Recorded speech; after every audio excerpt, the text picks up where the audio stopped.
Hello everyone, welcome back to my YouTube channel study in Bengali. Railway group D 2025-এর জন্য আমরা যে general সায়েন্সের মক টেস্টটা কন্টিনিউ করছিলাম, মক টেস্টের সিরিজটা কন্টিনিউ করছিলাম। আজকে তার 25 নম্বর ক্লাস। ঠিক আছে, তাহলে চলো শুরু করি। দেখো কি বলেছে, শূন্যস্থানে আলোর গতি কত। দেখো প্রথমে সোজা প্রশ্ন থেকে যেন এটা ভেবে নিও না যে প্রত্যেকটা কোশ্চেনই কিন্তু এরকম লেভেলের থাকবে। ঠিক আছে, প্রথম দিকে একটু সোজা রাখার চেষ্টা করেছি। ঠিক আছে, ইজি টু হার্ডের দিকে কিন্তু আমরা যাব। ঠিক আছে, ইজি টু হার্ডের দিকে যাব, তাই কিন্তু ভিডিওটা একদম শেষ পর্যন্ত সবাই দেখবে। ঠিক আছে, ভিডিও শেষে কিন্তু তোমাদের জন্য একটা অফার আছে, আগের দিন আমি দিয়েছিলাম, যেটা কিন্তু বিপুল পরিমাণে বাই হয়েছে। ঠিক আছে, তো সেটা কিন্তু তোমাদের ভিডিও শেষে আলোচনা করব। তো দেখো আজকের প্রথম প্রশ্ন কি বলছে, যে শূন্যস্থানে আলোর গতি কত। 2.8 into 10⁸ metre per second, 3 into 10⁸ metre per second. তো সঠিক অ্যান্সার কী হবে? সঠিক অ্যান্সার কিন্তু আমাদের হয়ে যাবে অপশান বি। ঠিক আছে, এটা কিন্তু তোমাদের অনেকবার করিয়েছি। শূন্য মাধ্যমে কিন্তু আলোর গতিবেগ সবথেকে বেশি, আলোর মতো গতিশীল কিন্তু কোনো জিনিস হয় না। ঠিক আছে, নেক্সট প্রশ্ন দেখব। পরবর্তী প্রশ্ন কি বলেছে আজকে 2 নম্বর কোশ্চেন, কোন আয়না গাড়ির পিছন দেখার জন্য ব্যবহার করা হয়। ঠিক আছে, আমি যদি এখানে ছবিটা আঁকার চেষ্টা করি, মনে করো এটা গাড়ির যে সামনের যে এখানে তোমার আলোটা থাকে, আর এখানে দেখবে যে হ্যান্ডেলগুলো থাকে, সেখানে কিন্তু একটা কাঁচ থাকে, যেটা দিয়ে কিন্তু আমরা পেছন দিকের সমস্ত দৃশ্যটা ছোট আকারে দেখতে পাই। ঠিক আছে, তো এটা কোন আয়নার জন্য আমরা দেখতে পাই? তো সঠিক অ্যান্সার কী হবে? সঠিক অ্যান্সার কিন্তু হয়ে যাবে উত্তল আয়না। ঠিক আছে, এটা কিন্তু আমরা উত্তল আয়নার জন্য দেখতে পাই। ঠিক আছে, আচ্ছা এই উত্তল আয়নার কাজ কি? উত্তল আয়না কিন্তু কি করে, কোনো একটা বড় জিনিসের, ঠিক আছে, কোনো একটা বড় জিনিসের যদি আমাদের ছোট প্রতিবিম্ব করার প্রয়োজন হয়, ঠিক আছে, বা ছোট আকারে যদি আমরা পেতে চাই, সেক্ষেত্রে কিন্তু আমাদেরকে এই উত্তল দর্পণ ব্যবহার করতে হবে। আচ্ছা অবতল আয়না কী করে? অবতল আয়না কিন্তু এই উত্তল আয়নার ঠিক উল্টো কাজটা করে, ছোট জিনিসকে কিন্তু বড় করে দেখাতে সাহায্য করে। ঠিক যেরকম আমরা কোথায় দেখতে পাই, যেরকম কিন্তু আমরা ডেন্টিস্টের কাছে যদি যাই, সেক্ষেত্রে কিন্তু আমরা দেখতে পাবো তাদের কাছে কিন্তু এই অবতল আয়না থাকে। নেক্সট দেখব পরবর্তী প্রশ্ন কি বলেছে আজকে 3 নম্বর কোশ্চেন, যে কোনো বস্তুর ওপর অপেক্ষাকৃত বল দ্বিগুণ করলে ও ভর যদি অর্ধেক করে দেওয়া হয়, তাহলে তার ত্বরণ কত হবে। ঠিক আছে, আচ্ছা সবার প্রথমে আমাদের জানতে হবে যে ত্বরণের সূত্র কী। আচ্ছা ত্বরণের সূত্র কী? ত্বরণের সূত্র কিন্তু হয়ে যাচ্ছে যে F = ma। ঠিক আছে, এটা কিন্তু বলের সূত্র, বলের সূত্র থেকে কিন্তু আমাদেরকে ত্বরণের সূত্র করে নিতে হয়। আচ্ছা F ফর কি? F ফর কিন্তু হয়ে যাচ্ছে ফোর্স। ঠিক আছে, M ফর কি? M ফর কিন্তু হয়ে যাচ্ছে মাস। আর A ফর কি? এক্ষেত্রে A ফর কিন্তু হয়ে যাচ্ছে অ্যাক্সেলারেশন। ঠিক আছে, অ্যাক্সেলারেশন ডিউ টু গ্র্যাভিটি। আচ্ছা এবার দেখো কি বলেছে, আমাদেরকে কি করতে হবে? ত্বরণ বের করতে হবে। আচ্ছা ত্বরণ বের করতে গেলে কি করতে হবে? দেখো ত্বরণ বের করতে গেলে কী হবে? মেন ফর্মুলা কী হচ্ছে? মেন ফর্মুলা হচ্ছে ফোর্স = মাস × অ্যাক্সেলারেশন। তো A = কী হবে? A = কিন্তু F/m হবে, অর্থাৎ ফোর্স বাই মাস কিন্তু হয়ে যাবে। আচ্ছা এবার আমরা কি করব? এবার আমরা প্রত্যেকটা ইউনিটকে এক এক করে ধরে নেব। ঠিক আছে, তো এক্ষেত্রে আমাদের অ্যাক্সেলারেশন কত আছে? আমরা এক্ষেত্রে ধরছি আমাদের যে ফোর্স সেটাও 1 নিউটনের, আর যে মাস সেটাও হচ্ছে 1 নিউটন। তাহলে আমাদের যদি অ্যাক্সেলারেশন বের করতে হয়, তাহলে আমরা কী পাবো? 1/1, অর্থাৎ আমরা একই পাচ্ছি। ঠিক আছে, 1 মিটার পার সেকেন্ড স্কোয়ার, এটা আমাদের অ্যাক্সেলারেশন হয়ে যাচ্ছে। আচ্ছা এবার দেখো কি বলেছে, এবার বলেছে যে ওপর প্রয়োগকৃত বল যদি দ্বিগুণ করা হয়, অর্থাৎ আমাদের যে ফোর্সটা আছে, ঠিক আছে, আমাদের যে ফোর্সটা আছে A = সেই ফোর্সটা আমরা কী করেছি? দ্বিগুণ করেছি, অর্থাৎ 1 থেকে আমরা 2 করেছি। ঠিক আছে, আর কি বলেছে, যে বস্তুর ভর যদি অর্ধেক করে দেওয়া হয়, অর্থাৎ আমাদের যে M ছিল, সেই Mটা কত ছিল? 1 ছিল, এখন বর্তমানে কিন্তু ওটাকে আমরা হাফ করে দিয়েছি। আচ্ছা এবার যদি আমরা এটাকে ডেটাটাকে পুট করি, আচ্ছা ডেটাকে আমি এইখানে পুট করছি। দেখো আমাদের আগে কী ছিল, আমাদের যেটা পুরনো অ্যাক্সেলারেশন ছিল, সেটা কিন্তু 1 মিটার পার সেকেন্ড বেরিয়েছিল। ঠিক আছে, মিটার পার সেকেন্ড স্কোয়ার বেরিয়েছিল। আচ্ছা এবার দেখো, এবার আমাদের নতুন যে ফোর্স সেটা কী করেছি, সেটা কিন্তু 1-এর পরিবর্তে আমরা 2 করেছি, আর আমাদের যে মাস ছিল সেটা কিন্তু আমরা 1-এর পরিবর্তে কত করেছি? হাফ কেজি করেছি। আচ্ছা এবার কি করতে হবে? অ্যাপ্লাই করতে হবে। তো A = F/, কি হচ্ছে? F/কিন্তু M হয়ে যাচ্ছে। আচ্ছা এবার কি করতে হবে? আচ্ছা F মানে কত? F মানে কিন্তু এখানে 2 হচ্ছে, আর M কত? M মানে কিন্তু হচ্ছে 1/2। এটা কি হবে? এটা কিন্তু উল্টে যাবে, এটা উল্টে গিয়ে কী হবে? এটা উল্টে গিয়ে কিন্তু এখানে 2 হবে। তাহলে অ্যাক্সেলারেশন এক্ষেত্রে আমাদের কী হবে? অ্যাক্সেলারেশন কিন্তু এক্ষেত্রে আমাদের 4 মিটার পার সেকেন্ড স্কোয়ার হয়ে যাবে, অর্থাৎ আমরা দেখতে পাচ্ছি 1 থেকে 4 হচ্ছে, অর্থাৎ এক্ষেত্রে কিন্তু 4 গুণ হয়ে যাবে অ্যাক্সেলারেশন। ঠিক আছে, অ্যাক্সেলারেশন কী হবে? অ্যাক্সেলারেশন কিন্তু 4 গুণ হবে। নেক্সট দেখবো আজকে 4 নম্বর কোশ্চেন কী বলেছে, যে ট্রান্সফরমারে কোন ধরনের কারেন্ট ব্যবহার করা হয়ে থাকে। আচ্ছা ট্রান্সফরমার কোথায় দেখতে পাই আমরা? দেখো আমাদের প্রত্যেকের পাড়াতেই কিন্তু ট্রান্সফরমার আমরা দেখতে পাবো, যেটা কাজ কি, যেটা কিন্তু যে হাই ভোল্টেজের যে কারেন্ট থাকে, ঠিক আছে, যে হাই ভোল্টের কারেন্ট থাকে, সেটাকে কিন্তু যে লো ভোল্টের কারেন্ট সেটাকে কনভার্ট করে কে? সেটাকে কনভার্ট করে কিন্তু এই ট্রান্সফরমারের কাজ। ঠিক আছে, আচ্ছা ট্রান্সফরমারে কোন ধরনের কারেন্ট ব্যবহার করা হয়? তো মনে রাখবে, ট্রান্সফরমারে কিন্তু এসি কারেন্ট, অর্থাৎ অল্টারনেটিং কারেন্ট ইউজ করা হয়। ঠিক আছে, এসি মানে কি?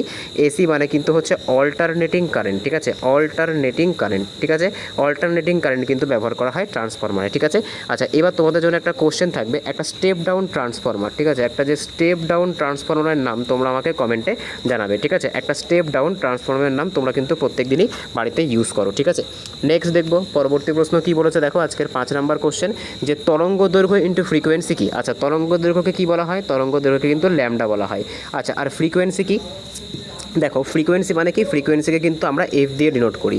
আচ্ছা, আর এখানে দেখো এখানে অপশানগুলো কী দিয়েছে, যদি আমরা তরঙ্গ দৈর্ঘ্যের সাথে যে ফ্রিকোয়েন্সি আছে সেটাকে যদি গুণ করি তাহলে আমরা কি পাবো। দেখো একটা কিন্তু আমরা ফর্মুলা শিখেছিলাম যে তরঙ্গ বেগ, ঠিক আছে, কি শিখেছিলাম যে তরঙ্গ বেগ সমান সমান কী হয়, তরঙ্গ বেগ সমান সমান কিন্তু হয়ে যায় তরঙ্গ দৈর্ঘ্য, ঠিক আছে, তরঙ্গ দৈর্ঘ্য ইন্টু কী হয়, তরঙ্গ দৈর্ঘ্য ইন্টু কিন্তু যে ফ্রিকোয়েন্সি, এটাকে আমরা কম্পাঙ্ক বলি, সেটা হয়ে যায়। দেখো এক্ষেত্রে কিন্তু তরঙ্গ বেগ অপশান নেই, কিন্তু তোমাকে কিন্তু ভেবে নিতে হবে এই বেগটা, ঠিক আছে।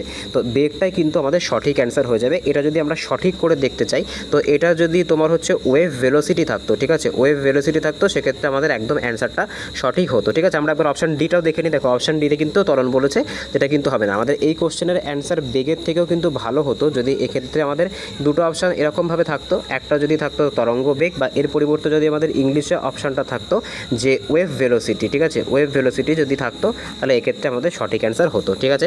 নেক্সট দেখবো পরবর্তী কী বলেছে আজকে 6 নম্বর কোশ্চেন। দেখো লেন্স থেকে নিউমেরিক্যাল দিয়েছে যে একটি উত্তল লেন্সের ফোকাস দৈর্ঘ্য 10 সেন্টিমিটার, বস্তু রাখা হলো 15 সেন্টিমিটার দূরের, প্রতিচ্ছবি কোথায় দৈর্ঘ্য হবে, প্রতিচ্ছবি কোথায় গঠিত হবে।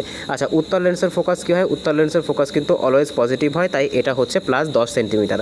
আর ইউ কী হয়, ইউ কিন্তু অলওয়েজ নেগেটিভ হয়। তার কারণ কি, তার কারণ ইউ কিন্তু অর্থাৎ উত্তল লেন্সের ক্ষেত্রে কিন্তু বস্তুকে যে ফোকাস থাকে তার কিন্তু অপোজিট ডিরেকশনে প্লেস করা হয়ে থাকে। আচ্ছা, এবার কী করতে হবে, এবার জাস্ট ডেটাকে পুট করো। তোমাদের ফর্মুলাটা কি, আমাদের মেন ফর্মুলা কিন্তু হচ্ছে 1/f equals to 1/v minus 1/u। এটা কিন্তু আমাদের মেন ফর্মুলা। আমাদের দরকার কোনটা, আমাদের দরকার কিন্তু v, কারণ v এর মান আমাদের কাছে নেই। তো 1/v ইকুয়ালস টু আমরা কী পাবো, 1/v ইকুয়ালস টু কিন্তু পাবো 1/f প্লাস 1/u। এটা দিয়ে কিন্তু আমরা অঙ্কটা করব, দেখতে থাকো। আচ্ছা দেখো এবার কি বলেছে, এবার যদি আমরা এখানে ডেটাগুলোকে আমাদের পুট করি তাহলে এখানে কি আছে, এখানে কিন্তু আছে 1/v equals to 1/f plus 1/u। ডেটাকে পুট করি, ডেটাকে পুট করলে কি পেয়েছিলাম, এটা পেয়েছিলাম কিন্তু 10, আর এটা কত পেয়েছিলাম, এটা কিন্তু পেয়েছিলাম হচ্ছে -15। আচ্ছা, এই প্লাসে আর এই মাইনাসে কী হবে, এই প্লাসে আর এই মাইনাসে কিন্তু হয়ে যাবে হচ্ছে কত না, প্লাসে মাইনাসে কিন্তু মাইনাস হয়ে যাবে, মাইনাস হয়ে গেলে কিন্তু এটা হয়ে যাবে। আচ্ছা, এবার কি করতে হবে, এবার আমাদের এলসিএম নিতে হবে। তো 10 আর 15 এলসিএম আমরা 30 নিতে পারি, তো এটা হয়ে যাবে 3 আর এটা হয়ে যাবে 2, তাহলে আলটিমেটলি অ্যান্সার কত হচ্ছে 1/30, ঠিক আছে। 1/30টা কিসের মান, দেখো 1/30 যেটা আমাদের বেরোলো সেটা কিসের মান বেরোলো, সেটা কিন্তু আমাদের 1/v, ঠিক আছে, 1/v ইকুয়ালস টু কিন্তু বেরোলো 1/30। আমাদের প্রয়োজন কোনটা, v, এটাকেও উল্টে দাও, তো এটাকেও কিন্তু আমাদেরকে উল্টে দিতে হবে। তো 30 সেন্টিমিটার কিন্তু আমাদের সঠিক অ্যান্সার হয়ে যাবে। নেক্সট দেখবো পরবর্তী প্রশ্ন কী বলেছে। দেখো লেন্সের পাওয়ার থেকে কোশ্চেন করেছে যে 5D এর ফোকাল দৈর্ঘ্য কত হবে, ঠিক আছে। 5D মানে কি, দেখো 5D মানে কিন্তু হচ্ছে 5 ডায়াপ্টার, কারণ লেন্সের যে একক সেটা কিন্তু ডায়াপ্টার এককে প্রকাশ করা হয়ে থাকে, ঠিক আছে। আচ্ছা, এবার কি করতে হবে, দেখো পাওয়ার ইকুয়ালস টু কী হয়, পাওয়ার ইকুয়ালস টু কিন্তু 1/f হয়ে থাকে। এবার এক্ষেত্রে আমাদের ফোকাল লেন্থ চেয়েছে, তো ফোকাল লেন্থ ইকুয়ালস টু কী হবে, তো ফোকাল আমাদের কিন্তু এখানে হয়ে যাবে যে ফোকাল লেন্থ ইকুয়ালস টু কিন্তু 1/পাওয়ার, ঠিক আছে। আচ্ছা, এবার দেখো কী করতে হবে, এইবার আমাদের কত আছে, তো এটাকে আমাদেরকে 1/5 লিখতে হবে। আচ্ছা, 1/5 করলে যদি আমরা দেখি তাহলে এক্ষেত্রে আমরা কী পাবো, দেখো এক্ষেত্রে যদি আমরা এই পাশে চলে আসি তাহলে আমাদেরকে এখানে ভাগ করতে হবে। তো 1/5 করলে কী হচ্ছে, প্রথমে পয়েন্টের জন্য এখানে 0 দাও, তো 0.2, ঠিক আছে, 0.2 কিন্তু আমাদের অ্যান্সার হচ্ছে। আর মনে রাখবে ফোকাল লেন্থ কিসে আসে, ফোকাল লেন্থ কিন্তু অলওয়েজ মিটারে আসে, ঠিক আছে, এটা কিন্তু মনে রাখবে যে ফোকাল লেন্থ কিন্তু অলওয়েজ মিটারে আসে। এবার যদি আমরা অপশানগুলো দেখি তাহলে আমাদের অপশানে কিন্তু কোথাও 0.2 মিটার, ঠিক আছে, 0.2 মিটার যেটা আমাদের ফোকাল লেন্থ বেরিয়েছে সেটা কিন্তু বেরোয়নি, ঠিক আছে। কী করতে হবে, আমাদের কিন্তু এটাকে সেন্টিমিটারে করে নিতে হবে। আচ্ছা, সেন্টিমিটারে করতে গেলে কী করতে হবে বলো, এটাকে সেন্টিমিটারে করতে গেলে কিন্তু আমাদের যদি আমরা মিটার থেকে সেন্টিমিটারের দিকে যাই তাহলে কী করতে হবে, এটাকে কিন্তু আমাদেরকে 100 দিয়ে গুণ করতে হবে। আচ্ছা, 100 দিয়ে গুণ করলে আমরা কী পাবো, 100 দিয়ে গুণ করলে আমরা পাচ্ছি এখান থেকে এটা কেটে গেল, তো 20, ঠিক আছে। তো 20 সেন্টিমিটার কিন্তু আমাদের সঠিক অ্যান্সার হয়ে যাবে, ঠিক আছে। তো কোথায় আছে, তো এই যে অপশান সি, এটাই কিন্তু আমাদের সঠিক অ্যান্সার হয়ে যাবে। নেক্সট প্রশ্ন দেখব, পরবর্তী প্রশ্ন কি বলেছে কেমিস্ট্রি থেকে, যে কার্বনের সর্বাধিক স্থিতিশীল রূপ কোনটা, হীরা, তারপরে গ্রাফাইট, ফুলেরিন নাকি কোল। সবথেকে স্থিতিশীল মানে কি, সবথেকে স্থিতিশীল মানে এক্ষেত্রে আমরা বলতে পারি সবথেকে স্ট্রংগেস্ট, ঠিক আছে। তো সবথেকে স্ট্রংগেস্ট কোনটা, যতগুলো কার্বনের অ্যালোট্রপ আছে তার মধ্যে সবথেকে বেশি স্ট্রংগেস্ট কিন্তু হচ্ছে গ্রাফাইট, হিরে। নেক্সট প্রশ্ন দেখব, পরবর্তী প্রশ্ন কি বলেছে। দেখো পরবর্তী প্রশ্ন, দেখো এখানে ফুলেরিন আছে, ফুলেরিনকে আমরা কি বলি, সাধারণত ফুলেরিনকে কিন্তু আমরা C60 বলে থাকি, ঠিক আছে। নেক্সট প্রশ্ন দেখব, পরবর্তী প্রশ্ন কি বলেছে, যে লোহা মরিচা ধরতে গেলে কি কি প্রয়োজন, মানে লোহাতে যদি আমাদের মরিচা বা রাস্টিং, ঠিক আছে, মরিচা বা যে রাস্টিং আছে সেই রাস্টিং ধরতে গেলে আমাদের কি কি প্রয়োজন দরকার, ঠিক আছে। তো এটা কিন্তু হয়ে যাবে জল, অক্সিজেন উভয় নাকি কেবলমাত্র কার্বন। তো সঠিক অ্যান্সার কী হবে, সঠিক অ্যান্সার কিন্তু হয়ে যাবে লোহায় যদি আমাদের মরচে পড়াতে হয় সেক্ষেত্রে কিন্তু আমাদের অক্সিজেন আর আর প্লাস হচ্ছে জল, ঠিক আছে, জল আর অক্সিজেন, অর্থাৎ আমাদের যে অপশান এ আর যে অপশান বি আছে দুটোই কিন্তু আমাদের অ্যাপ্লিকেবল করতে হবে, ঠিক আছে। এক কথায় আমরা বলতে পারি এক কথায় কিন্তু আমাদের ময়েশ্চার প্রয়োজন, ঠিক আছে। নেক্সট দেখবো পরবর্তী প্রশ্ন কি বলেছে, কোন গ্যাসকে লাফিং গ্যাস বলা হয় বা হাস্য গ্যাস বলা হয়। তো এটা তোমাদের আগেও করিয়েছি, তো সঠিক অ্যান্সার কী হবে, সঠিক অ্যান্সার কিন্তু হয়ে যাবে N2O, ঠিক আছে। আচ্ছা N2O মানে কি, N2O মানে কিন্তু হচ্ছে নাইট্রাস অক্সাইড, ঠিক আছে। N2O মানে কি, N2O মানে কিন্তু হচ্ছে নাইট্রাস অক্সাইড, ঠিক আছে, নাইট্রাস অক্সাইড। আচ্ছা অনেকে কিন্তু এটাকে NO2 করো, ঠিক আছে, সরি অনেকে কিন্তু এটাকে কী করো, এটা নয়, এখানে দেখবে অনেকে কিন্তু এটাকে তো হচ্ছে NO2 করো। NO2 মানে কি, NO2 মানে কিন্তু নাইট্রোজেন ডাইঅক্সাইড, এটা কিন্তু গোলাবে না। নেক্সট প্রশ্ন দেখবো, পরবর্তী প্রশ্ন কি বলেছে আজকের 11তম কোশ্চেন, যে অ্যামোনিয়া প্রস্তুতির জন্য হ্যাবার প্রক্রিয়ায় কোন অনুঘটক ব্যবহৃত হয়, লোহা, নিকেল, প্লাটিনাম নাকি তামা। দেখো সবার প্রথম মনে রাখতে হবে অ্যামোনিয়া প্রস্তুতির জন্য যে প্রক্রিয়া সেটার নাম কি, সেটার নাম কিন্তু হচ্ছে হ্যাবার প্রক্রিয়া, ঠিক আছে। আচ্ছা হ্যাবার প্রক্রিয়ায় যে অনুঘটক, ঠিক আছে, অনুঘটকের কাজ কি, অনুঘটককে কি বলে ইংলিশে, অনুঘটককে ইংলিশে কিন্তু বলে হচ্ছে ক্যাটালিস্ট, ঠিক আছে। কি বলা হয়, অনুঘটককে কিন্তু ইংলিশে ক্যাটালিস্ট বলা হয়ে থাকে, অর্থাৎ যেটা কিন্তু বিক্রিয়াতে অংশগ্রহণ করে কিন্তু কোনোরকমভাবে রাসায়নিক বিক্রিয়াতে কিন্তু হচ্ছে কোনোরকমভাবে ইনফ্লুয়েন্স হয় না, ঠিক আছে, কিন্তু আবার বিক্রিয়ার শেষে কিন্তু একই রকম থেকে যায়, কিন্তু বিক্রিয়ার গতি বাড়িয়ে দিতে পারে বা কমিয়ে দিতে পারে। তো মনে রাখবে অ্যামোনিয়া প্রস্তুতির জন্য যে হ্যাবার প্রক্রিয়া হয় সেখানে অনুঘটক রূপে কী ব্যবহার করা হয়, তো মনে রাখবে সেখানে কিন্তু অনুঘটক রূপে লোহা বা ফেরাস ব্যবহার করা হয়।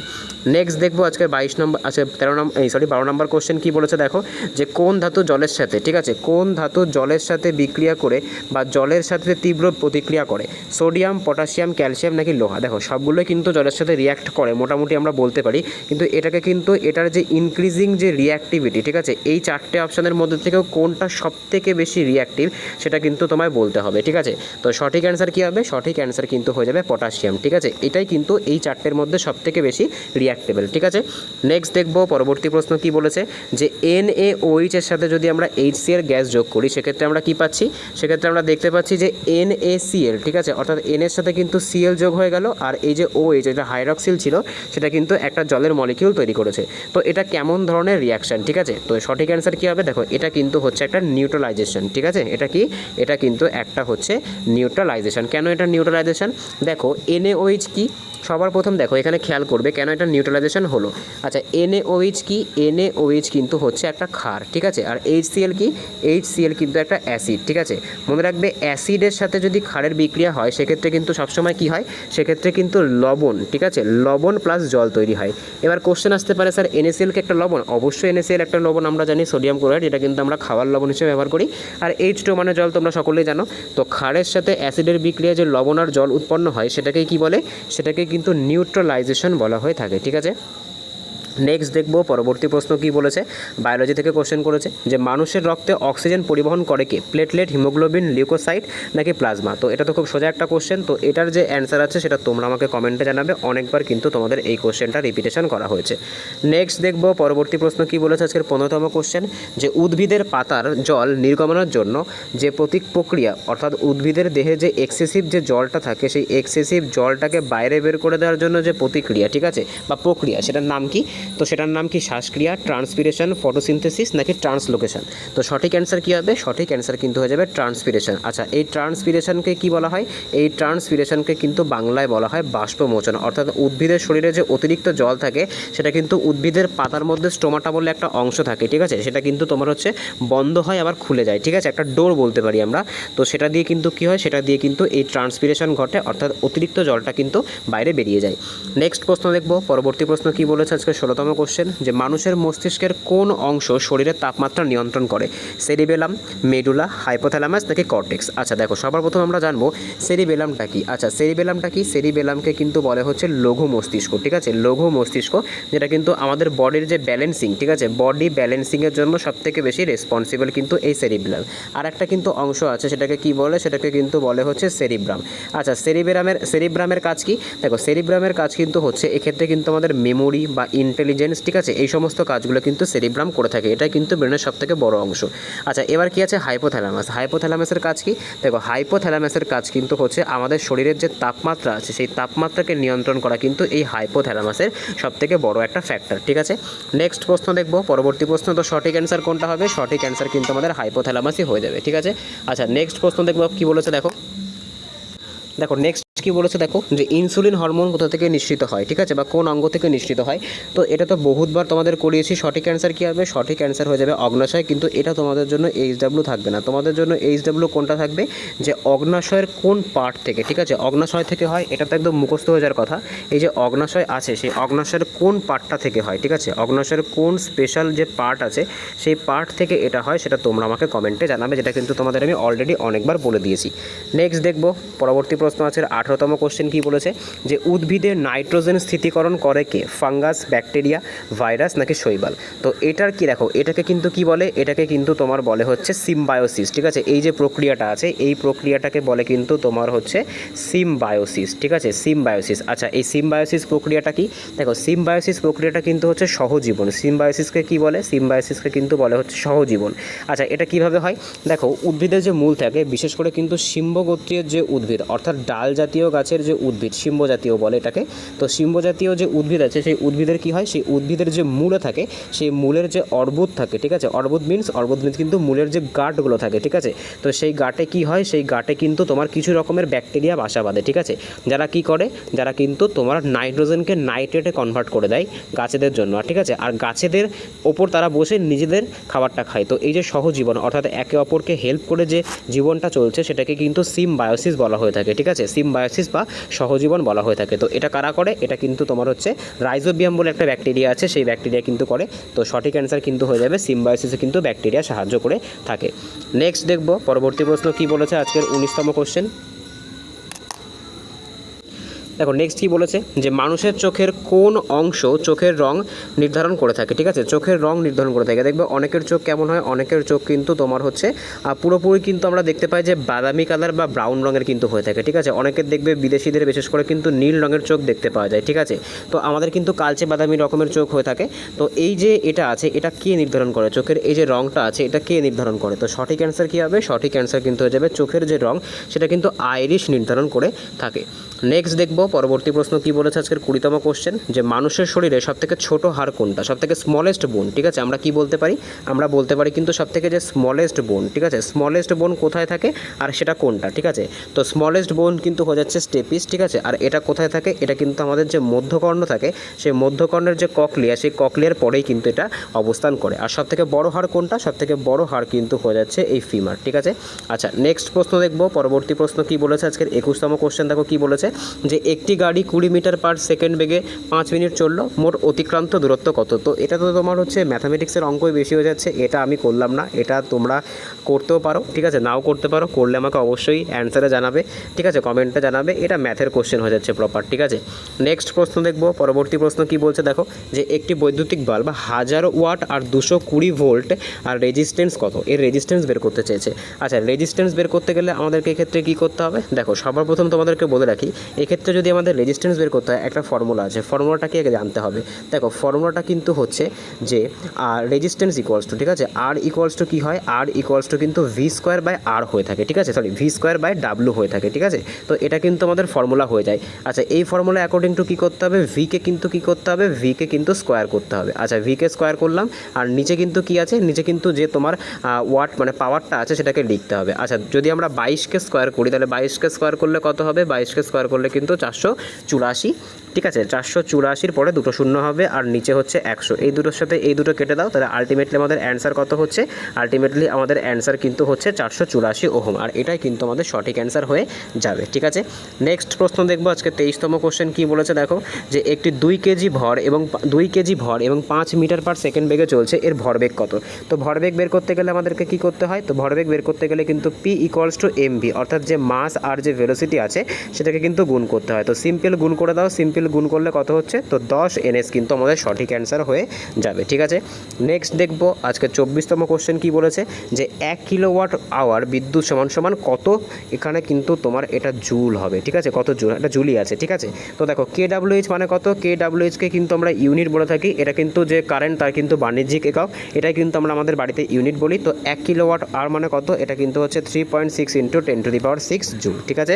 নেক্সট প্রশ্ন দেখব পরবর্তী প্রশ্ন কি বলেছে, 25তম কোশ্চেন, যে নিউটনের তৃতীয় সূত্র কি বলে, বল ইকুয়ালস টু ভর ইন্টু ত্বরণ। আচ্ছা, এটা কোন সূত্র, এটা কিন্তু নিউটনের যে সেকেন্ড ল, ঠিক আছে, নিউটনের যে সেকেন্ড ল, এটা কিন্তু এটা যে force equals to M A, ঠিক আছে।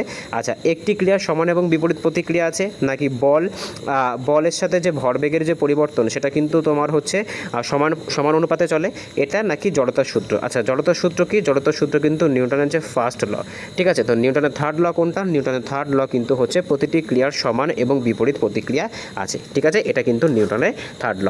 তো আজকে এই অবধি ছিল। আউট অফ 25 কার কত স্কোর হচ্ছে অবশ্যই কিন্তু তোমরা আমাকে কমেন্টে জানাবে, ঠিক আছে। যদি ভিডিওটা ভালো লেগে থাকে অবশ্যই চ্যানেলটাকে সাবস্ক্রাইব করবে, পাশে থাকা বেল আইকনটিকে প্রেস করে রাখবে, ঠিক আছে। আচ্ছা, এবার দেখো তোমাদের জন্য যেটা বলার সেটা কিন্তু তোমাদের আমি একটা মানে ফিজিক্স, কেমিস্ট্রি আর ম্যাথসের কিন্তু মোটামুটি সাজেস্টিভ তোমরা বলতে পারো, এরকম কিন্তু 100টা কোশ্চেনে তোমাদের একটা পিডিএফ রেডি করেছি, ঠিক আছে, যেটা কিন্তু প্রাইস ছিল 149, সেটাকে কিন্তু আমি ডিসকাউন্টে দিয়েছিলাম, তো 29 রুপিসের ডিসকাউন্টে দিয়েছিলাম। এখন কিন্তু এটার কিছুটা দাম বেড়েছে, তো তোমরা যদি কেউ নিতে চাও ডেসক্রিপশনে আমি একটা হোয়াটসঅ্যাপের লিঙ্ক দিয়ে দেবো, সেখানে তোমরা গিয়ে মেসেজ করো। তো দেখা হচ্ছে পরের ভিডিওতে, বাই।